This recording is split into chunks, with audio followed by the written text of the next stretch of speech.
Nano Ecuadorian Kitchen, which opened in November 2013 and is located at 10th Avenue and West 47th Street. During the walk up from the 34th Street Hudson Yards train station, one can see a lot of ethnic food places in the area. Such restaurants include Chinese, Japanese, Ethiopian, Mexican, and Mediterranean cuisine. There is also a large number of Irish bars and taverns. A substantial amount of gay nightlife can be observed as well. Late in the evening, gay couples can be seen walking around the area, and there is a gay strip club around the corner as well, both of which may have had an influence on the double-meaning choice of name for this kitchen. For Ecuadorians, ñaño means brotherly friend, but for several other Latin Americans, this is a term used to refer to gay men. Thus, the restaurant itself serves as a revealing pun about this particular area of Hell's Kitchen. Historically, Chelsea and the West Village have been recognized as New York City's gay neighborhoods, gayborhoods, if you will.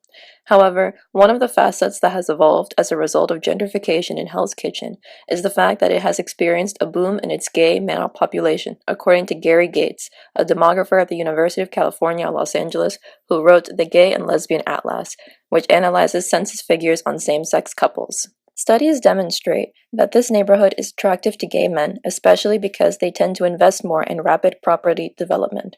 As long-standing gay bars like Splash and Rawhide have closed in Chelsea, during the past few years, new gay bars have been drawn to Hell's Kitchen, both for the established gay clientele and the presence of luxury residences, including Mercedes House, Altier, and Mima, all of which have been open for a few years now and are other pieces of the undergoing gentrification process here. Ñaño is no exception. As a newcomer to Hell's Kitchen, it takes advantage of the gentrification already taking place by bringing in more people who are not New Yorkers to the establishment and adding to the authentic ethnic food trend in the city as well. The restaurant is usually packed on late weekend evenings and is quite small. There are 5 tables for 2 and 1 large table which can seat up to 6 people. The atmosphere is a tad compressed, but there is a slightly rustic and exotic vibe to it as well. The lighting is provided by bulbs that are in neon-colored beer bottles hanging from the ceiling, and the background music is that of traditional Ecuadorian music, which is mixed with more contemporary Latin sounds. One wall is made with a metal called zinc, which is usually used to construct roofs for small dwellings, and the other wall is of brick material and has pictures of the owner's family members hanged up, which include his mother, father, grandmother, and uncle. These pictures showcase what his family looked like when they first immigrated to this country, and the restaurant itself seems to serve as a tangible testament to their American dream. Given the size of the locale, guests have to make a reservation before coming to eat here. I was assured that ñaño is not selective with who is allowed to come in. In fact, when walk-ins do come in and the restaurant is full, those customers are told to come back in about 1 to 2 hours, and for the most part, they do return. There are a lot of hotels, like Comfort Inn, sprawled around each other in the same general vicinity. Hotels equal tourists, so this area can be regarded as a hub for people who are from places besides New York mingling together. Here I was able to speak a great deal with one of the servers, Andres, who is not Ecuadorian by the way, he's actually Colombian, and he said that the area of Hell's Kitchen has a huge effect on who comes in, thus most of their clientele are Asian and European tourists or those coming from the West Coast, all of which tend to find out about this kitchen through the website TripAdvisor.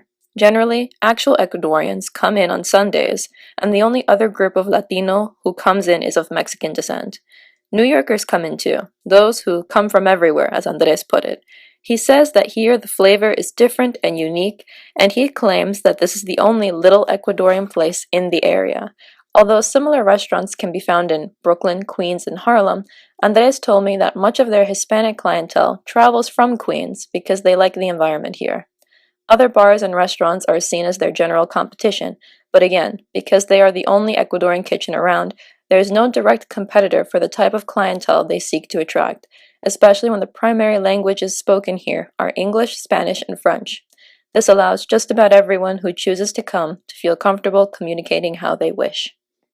I also had the opportunity to speak with the owner of ñaño for a bit, who revealed that he had previously studied film, but didn't really like it. He was in the industry for a long time, but was not happy. Thus, he went through 3 jobs seeking a lifestyle change that would make him feel content. He studied how to run a restaurant, and through his studies, he realized that down the road, he didn't just want a job. He's passionate about serving clients and making others happy, thus he tries to release his creativity by running ñaño. He says it's about the food, the experience, and although business is doing well, he does not plan on expanding the locale just yet.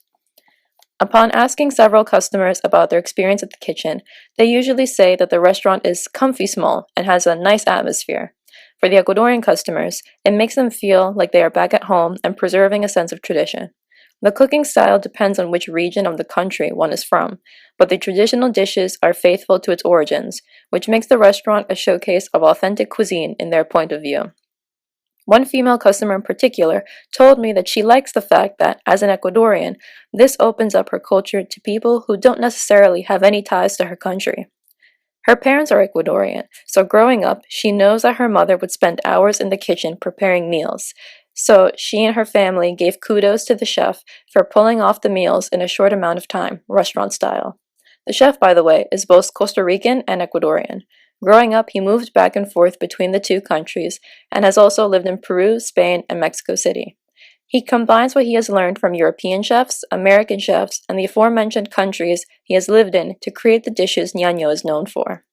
He agrees with the fact that a lot of Latin American food is time-consuming to cook, which is another reason why the restaurant is so small, to preserve the authenticity of the meal that is being prepared and enjoyed by those here.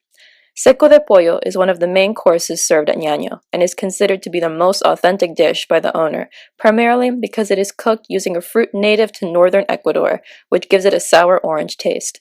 Every dish here is cooked using ingredients found in the country and is prepared in a style that native Ecuadorians recognize as part of their culture. I find it interesting that such a fusion of elements can exist in one locale, and it can still be referred to as different, unique, and even authentic by those who work and eat here. This is a testament to the kind of businesses one can find here in Hell's Kitchen.